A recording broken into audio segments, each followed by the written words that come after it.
Assalamualaikum warahmatullahi wabarakatuh. Saudara-saudara, hari ini kita bertemu kembali dalam pembahasan materi tentang catatan perjalanan. Kemarin sudah saya kirim materinya dan sudah kalian pelajari. Beberapa sudah ada yang bertanya, tetapi saya ingin menjelaskan lebih detail melalui YouTube ini supaya kalian bisa lebih paham. Jadi catatan perjalanan itu sebenarnya banyak sekali dilakukan oleh orang-orang, tetapi sedikit yang menuliskan. Perjalanan itu tidak harus perjalanan yang jauh, tidak harus ke luar negeri, tetapi adalah perjalanan-perjalanan yang mempunyai nilai untuk ditulis.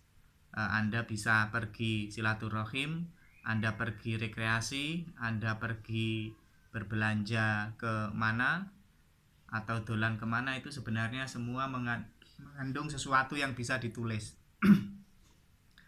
Memang untuk ditulis itu tidak semua orang punya kemampuan. Misalnya orang yang sudah banyak haji dan umroh di Indonesia ini jumlahnya ribuan, jutaan bahkan, tetapi yang menuliskan perjalanan umrohnya atau hajinya itu tidak banyak.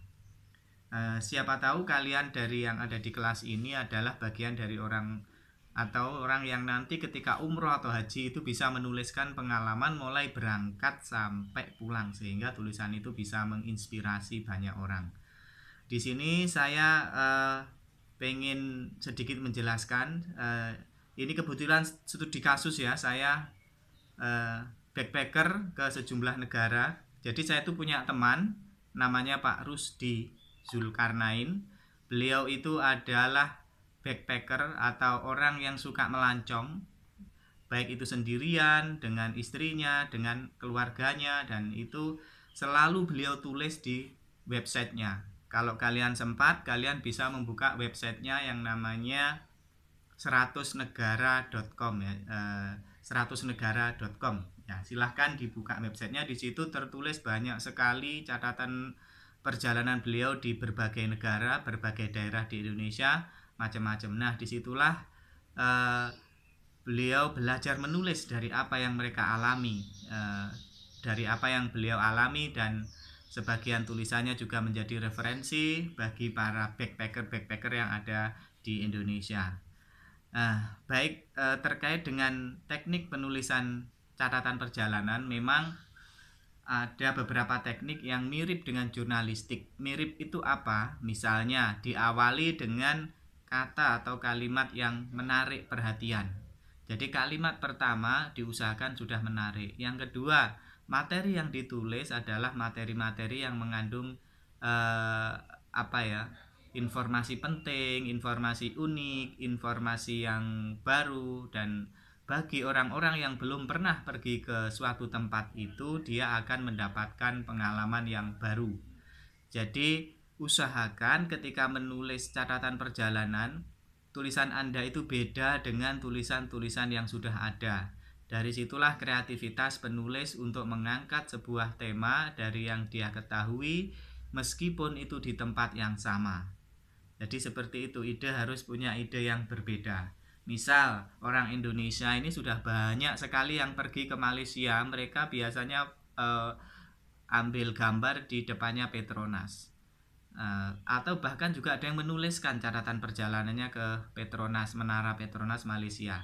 Nah, ketika Anda ke sana misalnya dan ingin menulis sesuatu tentang perjalanan itu, kalian harus mencari sesuatu yang unik. Misalnya Petronas, Anda cari toiletnya, ternyata toiletnya misalnya kumuh misalnya, Anda bisa menulis itu. Atau ternyata di seberangnya Petronas yang megah itu ada perkampungan yang kumuh, yang tidak banyak orang tulis.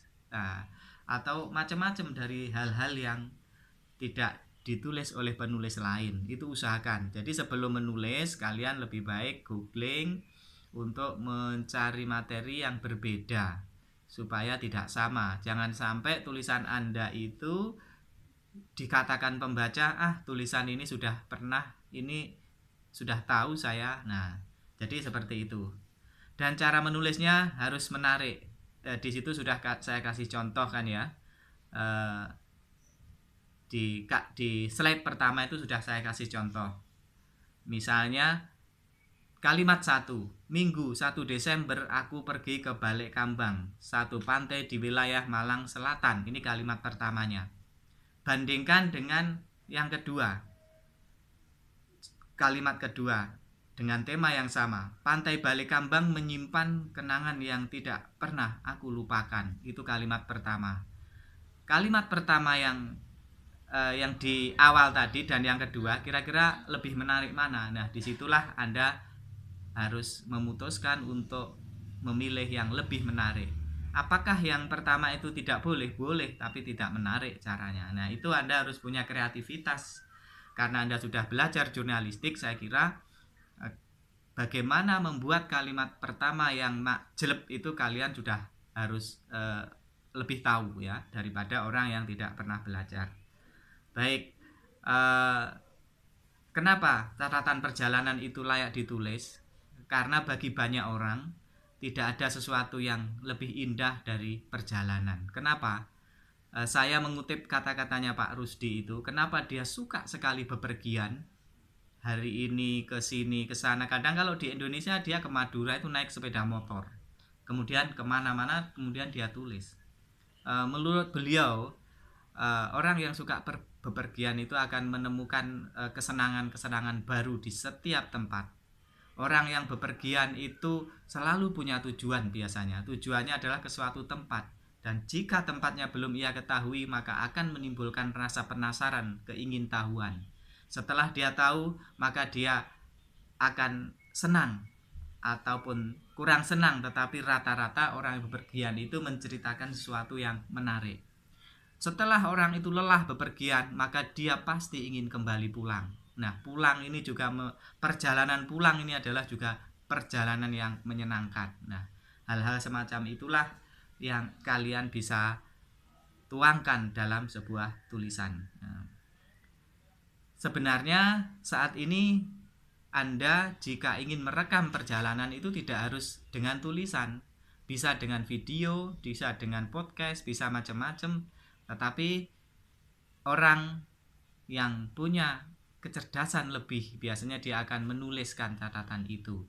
Karena orang membaca dengan orang melihat itu kesan yang diterima akan berbeda. Nah, usahakan jika kalian itu menulis, Pak, untuk apa? Kan tidak untuk dimuat. Anda bisa muat di medsos kalian, Anda bisa dimuat di website kalian, itu bisa.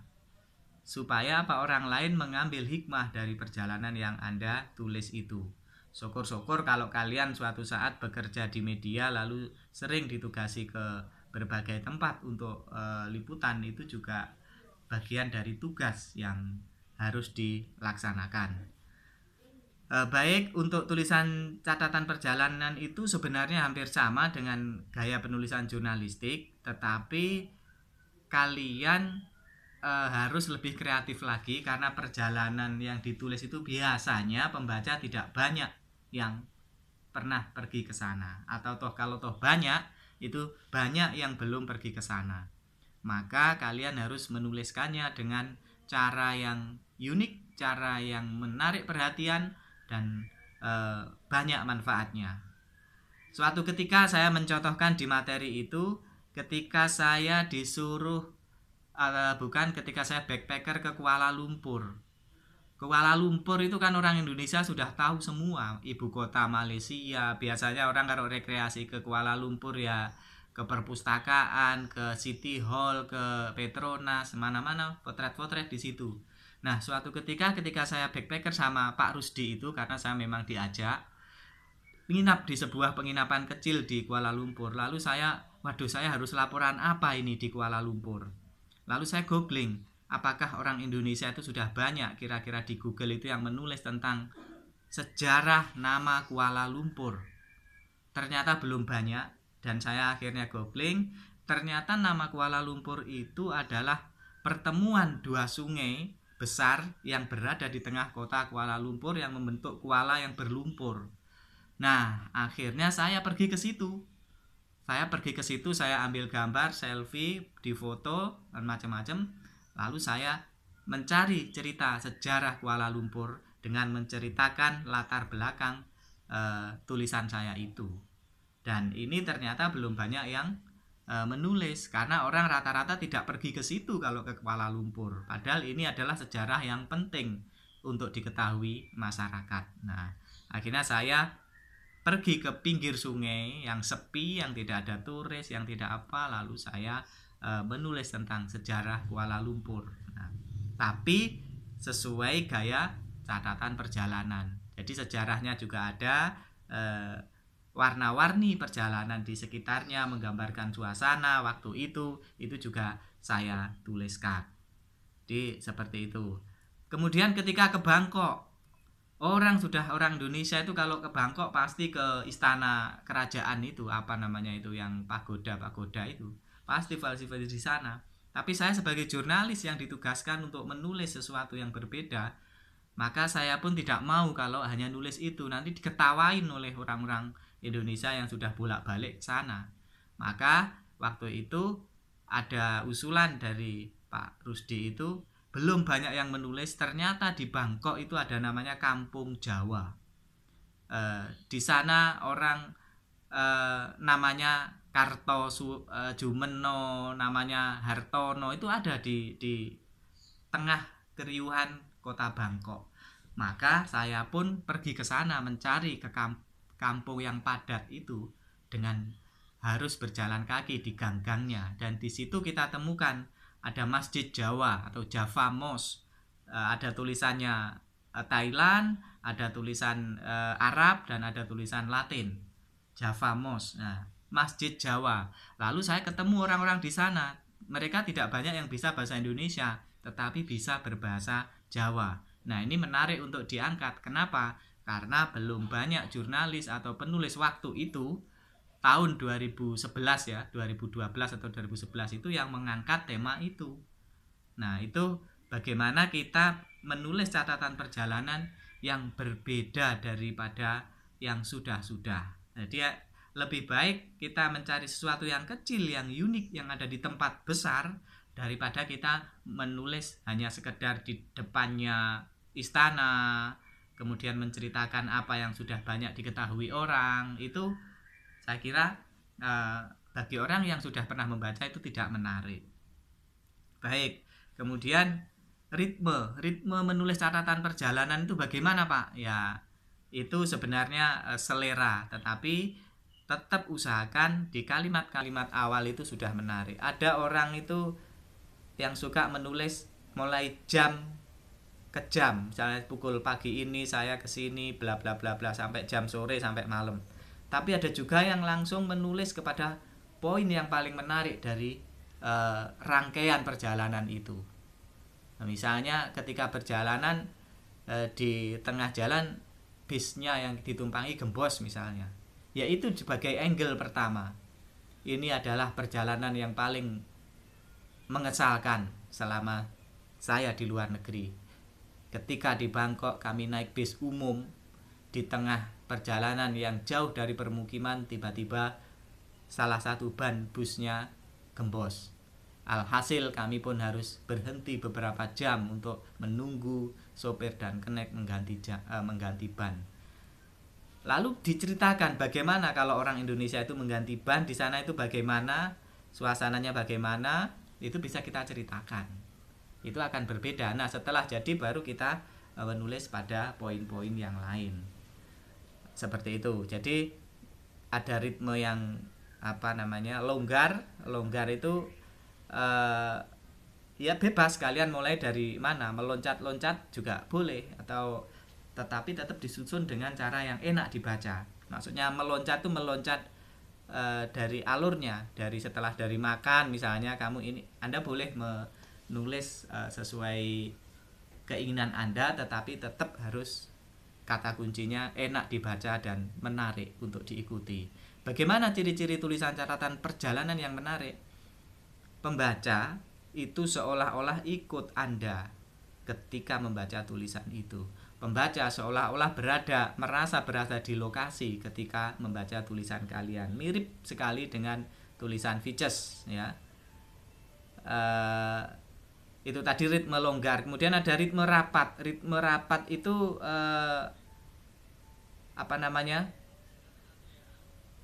lebih ke kronologis. Nah, menit ke menit, jam ke jam itu bisa disebut dengan ritme rapat. Silahkan Anda pilih mana yang kalian sukai. Karena apa? Karena habis ini saya tugasin menulis catatan perjalanan dalam kurun waktu Lebaran. Mulai Lebaran kemarin Anda sudah berjalan kemana saja. Tolong itu nanti ditulis dan menjadi tugas, dan seperti biasa diupload di Instagram ya. Itu nanti bahkan kalau misalnya tidak memungkinkan, itu bagian dari tugas UAS saudara-saudara. Jadi catatan perjalanan di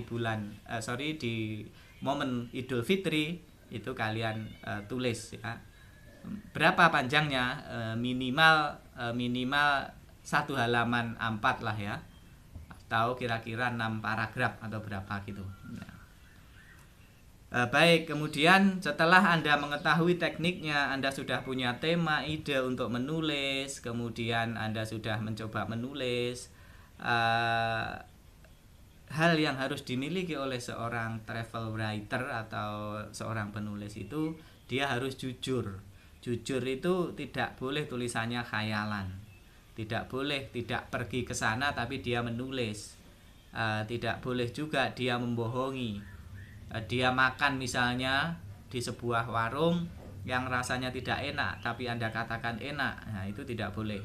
Itu kaidah umum lah ya. Itu sudah umum ya. Kalau penulis siapapun itu juga harus jujur. Kemudian penulis travel writer itu sebaiknya juga rendah hati, tidak sombong ya. Mentang-mentang sudah pergi ke Eropa, dia tulisannya menunjukkan kesombongan. Itu tidak baik.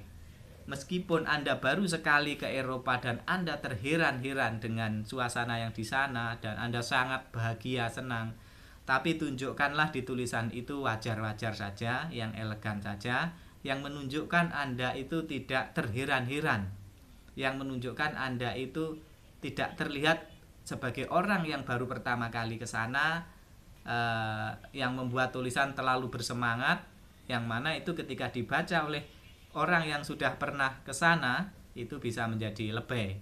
Nah, jadi kalian harus tetap rendah hati, tidak boleh merasa paling tahu gitu ya. Supaya tulisan Anda itu disukai oleh para pembaca. Baik. Tahapan-tahapannya menulis itu apa? Catatan perjalanan sama saja. Kita mengumpulkan data seperti nulis jurnalistik. Data-datanya harus dikumpulkan banyak-banyaknya. Menarik nggak menarik itu harus dikumpulkan. Dikumpulkan itu bisa diingat-ingat, bisa direkam, bisa ditulis, bisa disuting, terserah kalian yang lebih gampang yang mana. Kemudian memilih angle terbaik. Memilih angle terbaik itu dalam sebuah rangkaian perjalanan yang ingin Anda tulis, Anda itu titik paling menariknya di mana. Nah, itu kalian tentukan dan dijadikan pemancing di kalimat pertama supaya menarik. Usahakan juga berikutnya adalah tulisan Anda adalah tulisan yang mengalir, enak diikuti. Meskipun temanya barangkali tidak kronologis dari A, B, C, D atau dari 1, 2 ke 3, tetapi tulisan Anda harus tetap mengalir. Kalau mau pindah gigi harus ada semacam pengantarnya, kata sambungnya. Tidak boleh langsung pindah paragraf, pindah tema tanpa ngomong-ngomong lah. Misalnya nggak rating tiba-tiba belok kiri, belok kanan, harus rating dulu ya. Itu aturannya supaya tulisan Anda enak dibaca dan mengalir. Kemudian setelah Anda menuliskannya, lagi-lagi jangan lupa itu dibaca-baca ulang. Sekali, 2 kali dibaca ulang. Enak apa belum? Mengalir apa belum? Runtut apa belum? Kalau belum, sebaiknya diubah lagi ya. Jadi seperti itu. Jadi penulis itu harus rajin membaca ulang supaya tulisannya tidak banyak yang typo, tidak banyak yang salah dan sejenisnya. Kemudian yang juga perlu diingat, hindari, tadi sudah saya singgung, hindari menulis yang sudah banyak diketahui oleh pembaca. Tidak menunjukkan keheranan terhadap objek yang ditulis. Hindari menulis informasi secara berlebihan atau memuat yang sebenarnya tidak penting. Ya, itu kadang-kadang juga masih banyak ya. Kemudian tidak ada kesan menggurui. Itu adalah salah satu etika atau yang perlu dimiliki oleh penulis. Jadi itu ya, catatan perjalanan itu saya kira penting. Bahkan dari kalian itu, dari tugas yang dulu-dulu sudah menunjukkan ada yang suka sekali bepergian, ada yang suka bolang, dan itu keren ya. Orang yang suka bepergian itu bisa membuat dia bertambah wawasan, bertambah pengetahuan, bertambah teman dan macam-macam. Dan saya kira itu sebaiknya dilakukan oleh anak-anak muda ya, supaya dia dolannya jauh. Jadi kalau sekarang ada guyonan orang Cooper itu karena dolannya kurang jauh. Betul, memang orang Cooper itu tidak pernah kemana-mana, taunya hanya satu hal, tapi dia sudah merasa cukup dan merasa paling tahu. Ketika dia sampaikan pengetahuannya, dia pasti akan Cooper. Beda dengan orang yang dolannya jauh dan sering, itu akan banyak ilmu yang dia dapatkan. Itu manfaat dari perjalanan. Bahkan konon saya pernah mendengar, entah ini benar atau tidak, remaja-remaja Eropa, orang-orang barat itu biasanya sudah menargetkan di umur sekian dia harus pergi kemana, di liburan ini dia harus pergi ke beberapa negara. Maka ketika saya menjumpai banyak backpacker, para pemuda remaja dari luar negeri itu, mereka itu menyematkan bendera di negara yang sudah dikunjungi itu di tasnya yang ransel besar itu. Di situ ada bendera mana-mana. Oh, berarti itu yang sudah dia kunjungi. Dia dengan bekal seadanya, tidur seadanya, namanya backpacker ya. Mereka sudah menjelajahi banyak negara. Bahkan kalau orang backpacker itu, dulu ada yang namanya penulis buku Lonely Planet, itu dia menjelajahi berbagai negara dengan panduan yang detail. Itu biasanya akan dibawa oleh para backpacker, buku Lonely Planet itu ya. Itu petunjuk untuk perjalanan bagi para backpacker. Saya kira itu. Dan tolong nanti tugasnya ya, jangan lupa ya, kalau bisa ini hari Jumat, Selasa sudah dikumpulkan. Nanti Selasa kita lihat. Kemungkinan nanti kita UAS-nya di tanggal-tanggal di tanggal-tanggal antara 11-an lah ya, kemungkinan tanggal 11-an. Ini sudah tanggal 5, 6, tanggal 7 ya. Maaf, sorry. Ini sudah tanggal 4.